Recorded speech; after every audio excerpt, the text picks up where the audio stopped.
Lonely Ginny falls in love with young lifeguard Jack, but while she's falling in love with her young body, she doesn't expect Jack to fall in love with her daughter. This is the story that takes place in the movie Ferris Wheel. Ginny and her husband Hamdi live in Coney Island. Her husband runs the carousel at the amusement park. Ginny works as a waitress in a restaurant. They are in a second marriage, because Ginny cheated on him in a previous marriage. Her husband left her in a fit of rage. They left their son for Ginny to raise, but after the marriage, Ginny was not happy. They were poor and living on a shoestring. Her husband's income from the amusement park was very low, and they lived in a very poor place. Hamdi was a fat, middle-aged man with no ambition, alcohol dependent, likes to flirt with a few other middle-aged men. He likes to lust after the beautiful women on the island. Such a person would not have been able to get along with Ginny.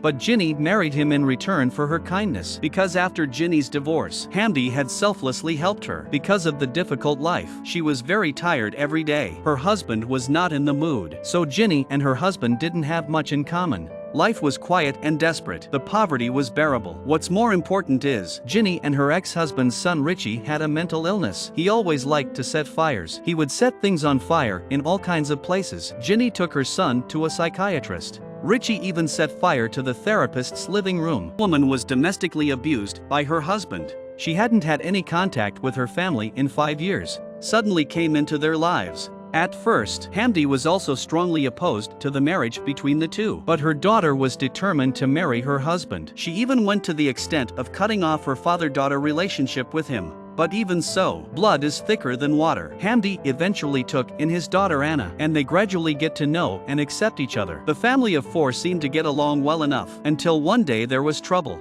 Ginny was walking on the beach that day. She met Jack, a lifeguard. Jack was funny and interesting. He was a completely different person from her husband. Ginny felt in her heart that such a man was worthy of herself. In the process of spending time with Jack, Ginny briefly forgets the troubles of life. It was as if she had returned to her youth, and Jack was very fond of Ginny, and he had nothing to say to her. Soon they were in love. The two of them still completed the great harmony of life. They seized every minute, seizing every possible opportunity to be together. On the beach, in hotels, they were together in a rental house. On Ginny's birthday, her husband, Hamdi, had asked a friend to come over for Ginny's birthday, but all Ginny could think about was Jack. Maybe that's life. There's the humdrum of the immediate. There's also a lot of excitement behind the scenes, but that's how fate works. Jack accidentally meets Ginny's stepdaughter, Anna. Anna was sitting at the lifeguard overlook reading a book. The book fell down, almost hit Anna, who was passing by, and so the two meet. But the dramatic thing is, Anna also unwittingly fell in love with Jack. But soon, this strange threesome relationship caused conflicts. Suspicions arise between the three of them. When Jack confronts Ginny and Anna, Ginny quickly lost control and emotional breakdown. And at the end of the movie,